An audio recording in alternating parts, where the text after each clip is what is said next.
Aujourd'hui, le parquet a fait le choix de se diriger vers l'ouverture d'une information judiciaire.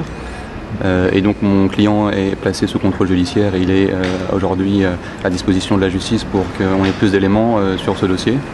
Je note donc ce choix qui n'est pas anodin du parquet de s'engager vers une information judiciaire. Il y avait deux autres possibilités, aller vers une comparution immédiate ou faire une convocation devant le tribunal correctionnel à quelques mois, qui avait l'avantage de laisser l'affaire se reposer, l'émotion retomber et en même temps de laisser le débat avoir lieu et savoir notamment si les faits qui sont reprochés sont constitués, les infractions reprochées sont constituées.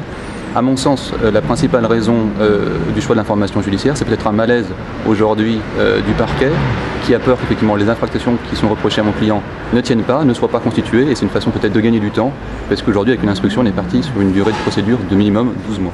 Je ne peux pas à ce jour encore vous détailler toutes les qualifications, juste faire une précision, je crois, qui est importante, savoir que la manifestation a eu lieu dans un lieu qui est un chantier qui va devenir une mosquée, mais à ce jour, ce n'est pas un lieu où se pratique l'exercice du culte musulman.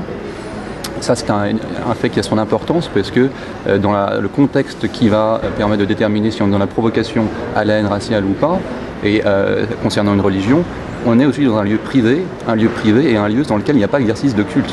Ce point est important. Si jamais il y avait eu, aujourd'hui, parce qu'on va parler de mosquée de Poitiers, ce n'est pas la mosquée de Poitiers, pas à ce jour, et si jamais la mosquée, ce lieu avait été aujourd'hui une mosquée, il est certain que mon client n'aurait pas participé à cette manifestation. Ce lieu, c'est certain, c'est pas un hasard, c'est symbolique. Le message permet aussi de le faire pour eux, de faire passer ce message. Alors on peut dire que c'est une provocation, en tout cas ça peut être perçu par certains, on peut comprendre l'émotion de la communauté musulmane, elle est compréhensible. On parle de provocation peut-être, de là à dire que c'est une provocation à la haine raciale, c'est un autre débat. La provocation aujourd'hui n'est pas compréhensible, c'est la provocation à la haine raciale et ça sera à la justice de déterminer si jamais les propos, le contexte peut être considéré comme de la provocation à la haine raciale. Je ne suis pas en mesure de vous donner beaucoup d'éléments sur sa personnalité. Il assume sa position, les faits qu'il a fait, le fait d'avoir pris part à une manifestation politique. Après, il ne souhaite pas assumer une responsabilité supérieure. Il conteste en tout cas les qualifications juridiques et les reproches qui lui sont faits aujourd'hui.